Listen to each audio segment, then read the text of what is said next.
I will never change in my basic idea that nonviolence is the most potent weapon available to the Negro in his struggle for freedom and justice.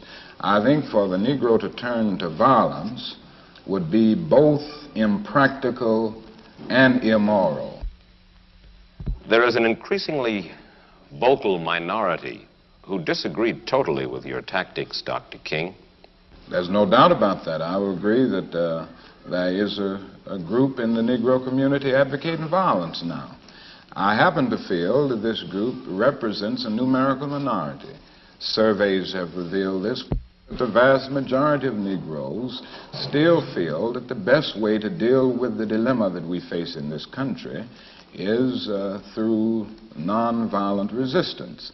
And I don't think this vocal group will be able to make a real dent in the Negro community in terms of swaying 22 million Negroes to this particular point of view. And I contend that the cry of black power is at bottom a reaction to the reluctance of white power to make the kind of changes necessary to make justice a reality for the Negro. I think we've got to see that a riot is the language of the unheard. And what is it that America has failed to hear? It has failed to hear that the economic plight of the Negro poor has worsened over the last few years. How many summers like this one do you imagine that we can expect? Well, I would say this: we don't have long. The mood of the Negro community now is one of urgency, one of saying that we aren't going to wait, that we've got to have our freedom. We've waited too long. So that I would say that every summer we are going to have this kind of vigorous protest. My hope is that it will be nonviolent. I would hope that we can avoid riots because riots are self-defeating and socially destructive.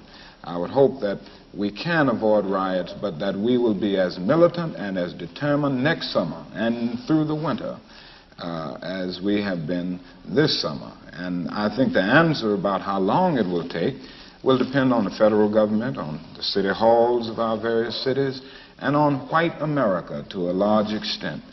This is where we are at this point, and I think white America will determine how long it will be and which way we go in the future. Even Senator Jacob Javits asked the question recently.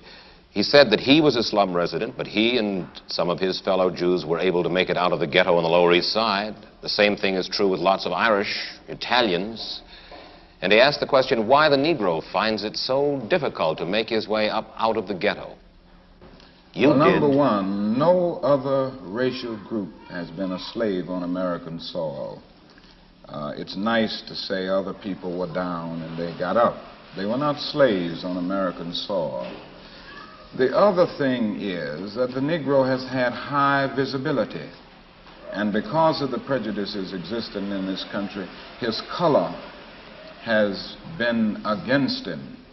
It's been against him, and they've used this to keep him from moving up.